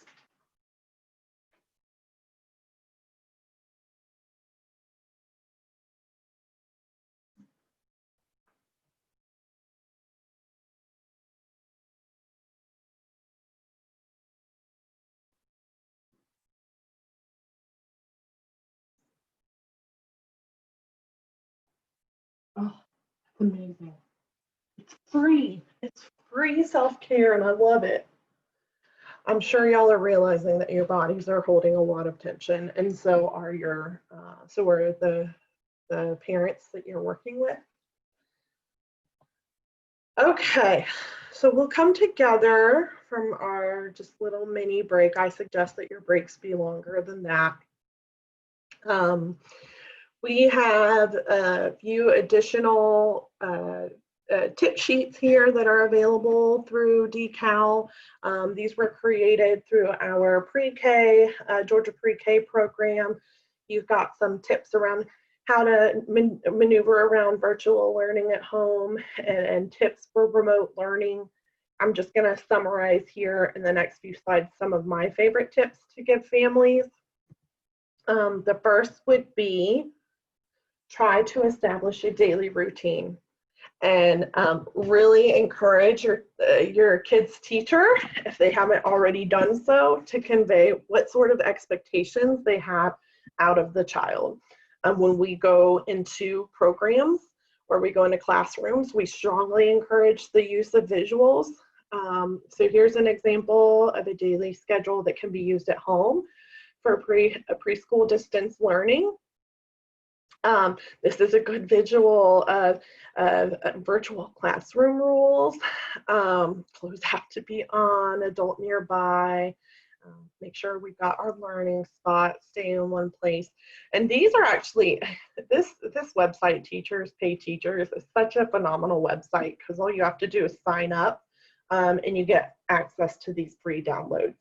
So I encourage parents to print these things out, post them on the wall so that your kiddo knows what to expect, what will come first, what will come next. This is also something that I encourage families to do if they have access to a printer or computer to create something like this. It's a hybrid weekly calendar because, again, some children are struggling and will struggle with, am I going to school today? Am I staying home today? That inconsistency is really challenging for the whole family.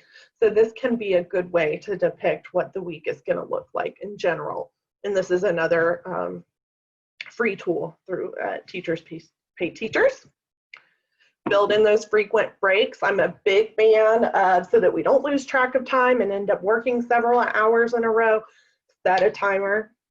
And when the timer goes off, find a good stopping point and just move. Get up and move. Let the kid go outside. This is a great timer. I actually tell families all the time to get this. It's the time timer. It's a visual, so a kid doesn't have to really understand minutes and hours and the concept. This just helps them understand the concept of time. They see that the red gets smaller and smaller and smaller and smaller. And once that red's all gone, we get to go on a break. So that can be helpful. There are a million recommendations for doing, for approaching virtual learning and digital learning, but I'm really just highlighting the ones I think are most important. I encourage parents to communicate the challenges that they're facing with digital learning to the teacher. And if that's not beneficial, to administrators. Really make clear the limitations that you have around resources, any needs that you might have from the teacher. So conveying to the teacher, I really could use a list of the behavior expectations, or I could use a visual of my son or daughter's schedule so that I can post it on the wall. And then regularly schedule times to meet with the teacher. And some educators out there are doing a really phenomenal job of maintaining that ongoing communication with families. And just really, I so want parents, I know you're tired, you're so tired and you're stressed. Please advocate for yourself and for your child. You know what your child is capable of. You know when your child has reached a point of burnout. Okay. We do have some developmentally appropriate activities and lessons for early learners. These are the links for our Georgia Pre-K at Home and Toddler Time at Home. These are often very kind of play-based, enriching activities that families can do at home that are not centered around staring at a screen. They're very enriching and meant to be fun while also promoting all areas of development. So feel free to peruse around that or share those tools with your families. And then kind of the last piece that I'm going to talk about here is monitoring child wellness. So let's really talk to parents about things that they can be on the lookout for. In general, whether they're doing digital learning or in-person learning, this has been a stressful time for adults and children alike. So really ask them to be on the lookout for things like drastic changes in eating or sleeping patterns. Kids will also, share a lot of physical complaints when they are struggling emotionally. My tummy hurts, my head hurts, very much like those ailments you all shared earlier. Seeing your child, more angry than usual or snappy, having meltdowns that you haven't seen in the past. Just an overall resistance to routines that's lasting for a very long time. Oftentimes when kids are struggling emotionally, they'll communicate feelings of boredom when really they might be meaning, I'm feeling sad. Any sort of regression. So we saw that a child could demonstrate a certain skill or do some sort of daily routine independently, and now they're not able to do that anymore. And then of course, challenging behavior. All behavior is communication, and when kids engage in challenging behavior, it's because they're saying, I'm struggling, there's a need that I really have that is not being met right now. So keep in mind, one or two of these signs may be expected due to all of these challenges that are going on in our lives, but these are things that families really should be on the lookout for. We can all be teaching children ways to identify and express their emotions and how to regulate emotions. In fact, I think these are lessons that we adults right now could really use as well. So I'm just going to touch on a few free tools that are out there for teachers and families. I want to first touch on emotional literacy because we may not all know what that means. That's basically someone's ability to recognize, hey, I'm feeling a certain feeling, and being able to say in an appropriate way, I feel angry, or I feel sad, or I feel disappointed. And one of the best ways that adults can teach children emotional literacy is by being empathetic, using empathy statements out loud. So that, for example, we've got a young girl who's clearly struggling. She's got her head in her hands. So if mom were kind of trained or taught to label what she's seeing, you've got your head in your hands, you seem overwhelmed and like you might need a break, then that's going to help her daughter's insight into, these are the things I do when I'm struggling. This is how I can recognize that I'm feeling a certain way, and I can convey a need that I have. So just using those empathy statements, and that comes naturally for some of us, but for some of us, we have to kind of really intentionally practice that.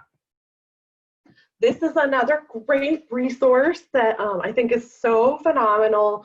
DECAL partnered with the Best Practices program at Georgia State University to create a ton of social stories, visual posters that all center around developmentally appropriate ways to teach kids how to recognize emotions, express emotions, and regulate emotions. So that link's right there. I really encourage you all to go explore this. It's such a phenomenal site. I'm just going to share, before I wrap up, I'm going to share a couple of my favorite tools from that site. This is a feelings visual or a feelings chart. I would love to see parents using these in the home more often, but it's got a really good kind of visual depiction of those common core feelings. And a clip for each child in the home.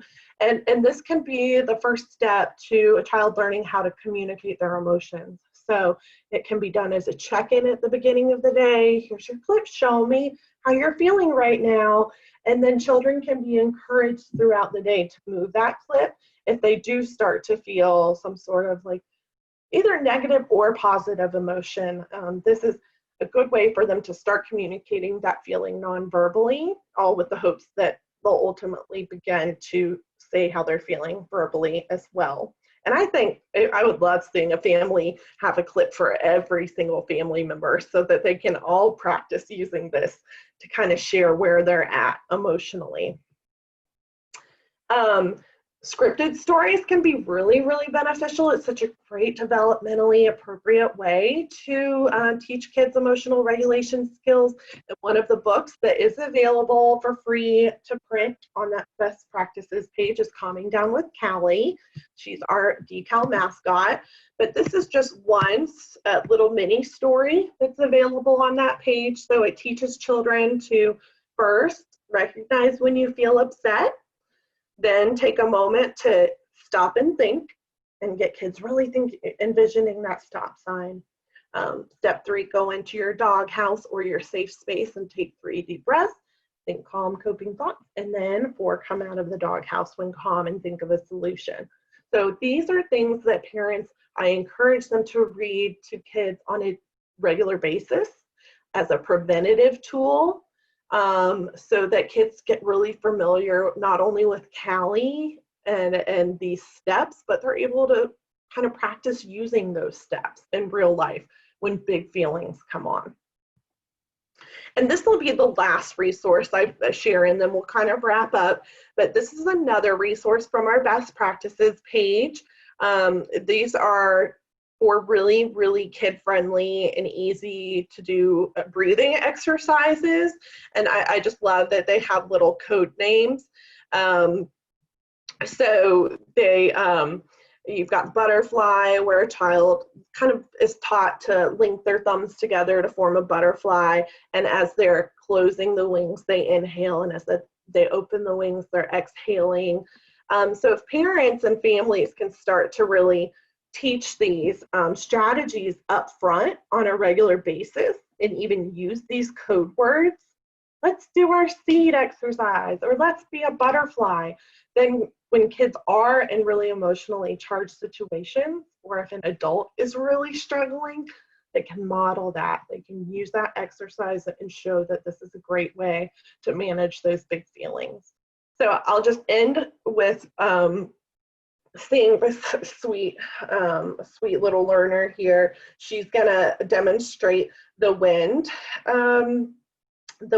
breathing exercise, where essentially she's smelling the flower, and then she blows the petals with her hand. So you can see that was an exercise she had memorized, she knew how to do, and because she's familiar with it, then that can be a tool that's kind of pulled out in times of distress. So go check out that site. Can't say enough good things about it. So I'm going to summarize here real quick. We know families are facing a wide variety of stressors. We can help by providing relevant, user-friendly, and free resources. Self-care is super critical for all of us right now, but especially for the families that we serve. Families definitely need more support around navigating virtual and digital learning and hybrid learning, and I'm noticing that a lot more guidance around that is coming out as the weeks pass. And then using visual tools and stories can be really, really beneficial to just use upfront to teach children emotional literacy and emotional regulation skills. And here's our number again. If you know of a child care provider or a preschool or pre-K teacher who would like some program-wide training around social and emotional development and ways to promote that in the classroom, or guidance around addressing challenging behaviors in the classroom, they can go ahead and give us a call. And that's it. Awesome. Thank you so much, Allison, for this terrific presentation. And I loved just the interactivity of the presentation as well. I actually got up and stretched and did all of that. So thank you for the mini break. You had a lot of thankful people in the chat box. So we definitely had a few questions pop up. And if you all could just continue to put your questions in the chat, but I know we'll have time for maybe two.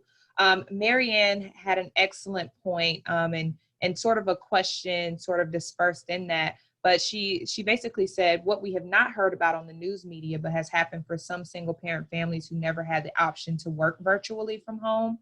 At the beginning, they had to sort of disperse their children to different family members or relocate their children out of state to access family members to provide care and some educational support while they're working. So I think that was more of a point or a highlight for her, but if you could speak a little bit to that, and have you heard of situations such as that? Yes. I mean, there's no doubt that this is happening because, there are many careers and jobs out there that don't entail using a computer or being able to work from home. So that absolutely is the case. And I think what's even more unfortunate is that those professionals we need most, doctors, first responders, those people we need to be out in the field, they're the ones that are really struggling to figure out, how am I going to get supervision for my child, while I'm going to work. And I am not surprised to hear that families are improvising and having to get creative with the care that they're seeking out. And so, yeah, that is a very relevant concern. That's why a lot of childcare programs have opened up their doors to school-age children so that they can come and be in the center building and do their virtual learning from there. And if you all go to that webpage about the Solve funds, you will see a link for kind of a search portal that families can access to find the programs out there that are accepting school-age kids, because that's a huge need right now. Absolutely. Thank you for that. We had one last question. It was a sort of referring to the self-care piece for parents. And so this person stated, I agree with the statement self-care, but in the wake of so many people losing their jobs, it's really scary to make statements or generalize statements like that for employers if you're not capable, or if that employer doesn't understand where you're coming from, or can't make some of those provisions to allow you to partake in self-care. So she asked, how do you suggest a parent approach this topic with their supervisor? Sure. Yeah, I mean, that's definitely a relevant question. I think you've got some employers that are pretty compassionate and empathetic, and you've got other employers where the standard has remained the same, that it has always been the standard, the level of work that needs to be completed has remained the same. I think it's going to be so different from person to person, and I think it takes some intentional thinking around what little things can I do that I can build into my day that's going to help me feel well. And it may not be the perfect strategies, but anything from, taking a 5-minute bathroom break to go and, meditate, in a stall, or just ensuring that you have snacks like ready on your person so that you're feeding yourself throughout the day, but still maintaining all of your work responsibilities. I think parents are getting really, really creative with how they're surviving right now.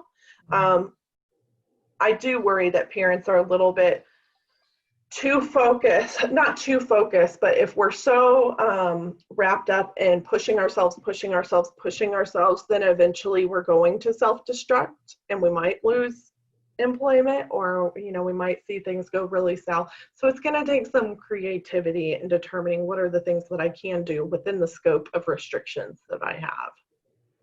Absolutely. And also just normalizing for employers, it's okay to allow your employees to take those self-care breaks. No one's really taking advantage of those types of benefits. People are really engaging in them because they need them, especially during this time. So helping them understand the importance. And then when you have employees that take care of themselves, they also take care of their business at your company or X, Y, and Z. So we just wanted to make that. Yes, I so appreciate you making that point. When you invest in your employees, you invest in your business. That's absolutely true. Absolutely. We have a lot of work to do, but Allison, we appreciate you bringing this topic to light and just further expounding on such an important topic. So thank you so much for your time today.